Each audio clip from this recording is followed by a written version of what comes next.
Pozdrav svima ljudi, dobrodošli u novi video, imamo nove vesti. Naša ministarka, čas je Dubravka Negre-Đedović, čas je drugačije, dakle menja prezime svakih 2 minuta, ali to nije ni bitno. Bitno je nešto mnogo opasnije što radi. Evo sa bratom Sijem, pošto mnogi su govorili odlično, Sije je došao, nastavljamo protiv unipolarnog sveta i tako dalje, razvija se multipolarizam.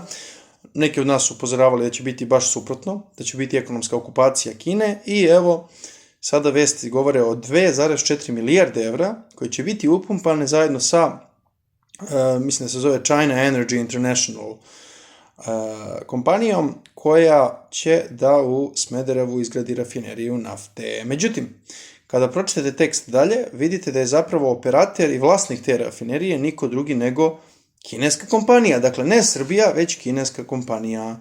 I naravno kod ovog sinofilskog dela stanovništva, kada dođu kompanije sa zapada, recimo Lidl ili tako nešto, oni kažu jao strašno, dolaze, okupiraju nas, međutim kada dođe kompanija sa istoka, onda je to dobro, iako je princip potpuno isti. Tako da, kažem, lako je manipulisati ljudima, a novac će samo da ide, kažu navodno preko 3000 radnih mesta i tako dalje, a zanimljivo je još jedno, a to je, kaže, bit će po najvišim ekološkim standardima. Verovatno kao i Xi Jinping, verovatno kao i Linglong, i verovatno kao i sve ostalo. Dakle, Kinu ne zanimaju ekonomski bilo kakvi ekološki standardi, odnosno zanimaju isto onoliko koliko Rio Tinto.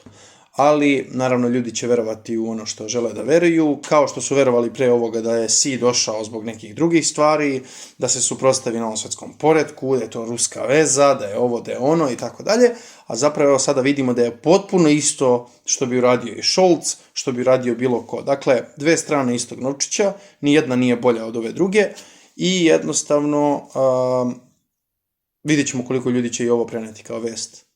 Ali postoji jedan deo stanovništva koji nije tako rad i, ajde kažemo, tako lako verujem kada je u pitanju kinesko čelično prijateljstvo, kako oni to nazivaju. Međutim, s druge strane, da je ruska firma došla i isto ovo radila, onda bi već bilo mnogo žešća borba. Ovako, nadam se da će jedan deo stanovništva ipak shvatiti da Kina nije prijatelj Srbije, čelični prijatelj ili šta već, da prijatelji ne postoje u geopolitici, znači niko nije prijatelj Srbije, apsolutno niko, ni Britanci, ni Amerikanci, ni Nemci, ni Kinezi, ni Rusi, ni Afganistanci, ni niko. I samim tim, naravno, svi rade apsolutno na okupaciji ove zemlje. Sada imate, recimo, kada slušate Dragana Đilasa i kada slušate nekog od tih prozapadnih iz prozapadne opozicije, šta će vam oni reći? Evo, kineske firme dolaze, nismo prodali Rusima i to je sve legitimno. Međutim, kada dođu Lidl i slične firme, oni nemaju problem s tim, oni kažu stranci, ali neće da kaže koji stranci, vidite. A onda s druge strane imate ove rusofile i sinofile, takozvanu patriotsku opciju, nacionalno okupljanje, patriotski blok, treći put, mislim, to se svaki put menja, kako se zovu, snaga naroda, glas naroda, oni će vam se naravno žaliti samo na zapadne. I onda imate Vučića zapravo koji drži ovaj spektar, drži onaj spektar i za svakoga ima po nešto.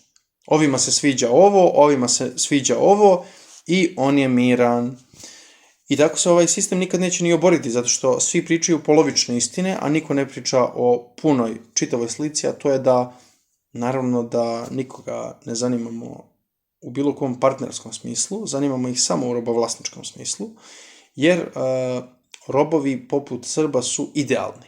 Ne bune se, imaju najgore standarde, umiru pre, zašto im je, kako kažu, life expectancy, ili tako, mnogo im je manji taj životni vek, nego što je nekim zemljama na zapadu, imaju 2, 3 puta 4 gori standard, ali, vidite, za razliku od ovih koji po Parizu pale grad, za razliku od poljoprivrednika u Nemačkoj koji blokiraju sve, za razliku od mnogih drugih, mi ovde nemamo problem. Nama je super, nama je dobro, zlatnom dobu živimo, evo sad će Mica Zavetnica da nam brine u porodici, pre toga isto brinula ona, da je ne kažem, znači, Zlatibor Lončar ponovo, eto, vidimo gde je on, verovatno svojim zaslugama za zemunski klan je dobio to što je dobio, i tako dalje. Tako da, razmislite malo o ovome i da vidimo ko će nam sledeći doći da sklopi čelično prijateljstvo.